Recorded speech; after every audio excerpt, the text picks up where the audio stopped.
एकदा गृहदासीषु यशोदानंद गेहिनी कर्मांतर नियुक्तासु निर्ममंथ स्वयं दधी। एक दिन की बात है, यशोदा जी घर में बहुत सारी दासियां हैं, उन सबको अलग अलग कामों में लगाया, भगवान के लिए मक्खन निकालने लगी। घर में बहुत दासियां हैं लेकिन भगवान के लिए स्वयं मक्खन निकाल रही है। तो क्यों? क्योंकि माँ के हाथ से मक्खन खाने का आनंद अलग ही होता है। माँ के हाथ से जो लालन पालन संतान को मिलता है तो संस्कार भी बढ़ते हैं। खुद सब काम छोड़ करके भगवान के लिए मक्खन निकालने लगी।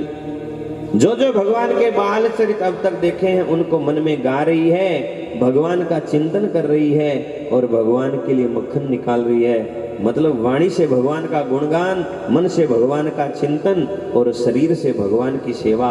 मन, वचन और कर्म तीनों से भगवान की, मनसा वाचा कर्मणा, तीन रूप से सेवा होती है, तीनों सेवा कर रही है। उसी समय भगवान उठे आंखें मसलते हुए और यशोदा मैया के पास में आ गए। आकर के मंथान पकड़ लिया, कहा भूख लगी है, दूध पिलाओ, दूध पिलाओ। भगवान को दूध पिलाने लगी कि तब तक एक दासी ने आकर के कहा कि जो चूल्हे पर चढ़ाया हुआ दूध था वो उफड़ गया है। भाग करके यशोदा जी उधर गई, कन्हैया को छोड़ गए। रोष आ गया। जिस बिलौने में यशोदा मैया दूध दही बिलो रही थी उसका भेदन कर दिया, लोडो पड़े सारे दिन बदार दिए। वापिस जब आई तो आगे वो बिलोणो तो काम आएड़ो। यशोदा मैया को क्रोध आ गया और कहा ये काम करता है। अब देखा कि कहाँ है कन्हैया, बिलोणो तो बदरेड़ो, छाछ जकी सगली आंगणे के महीने आपने ढूंढ जाए क्या नहीं, गौ माता ठाऊं गई है, वो छाछ माता ठाऊं गई है, घरों ना जाई, टिक्को काटा।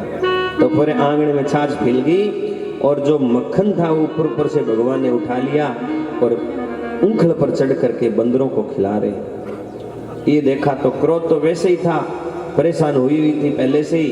एक तो दूध उफड़ गयो और ऊपर देखो इसने माट मटका फोड़ दिए और बंदरों को मक्खन खिला रहा, घर को ताजो मक्खन ई वास्ते काटे। क्रोध आ गया और माता ने भाग दौड़ करके पकड़ा। पहले तो पकड़े नहीं गए, फिर देखा कि भागते भागते मैया थक गई तो स्वयं पकड़े गए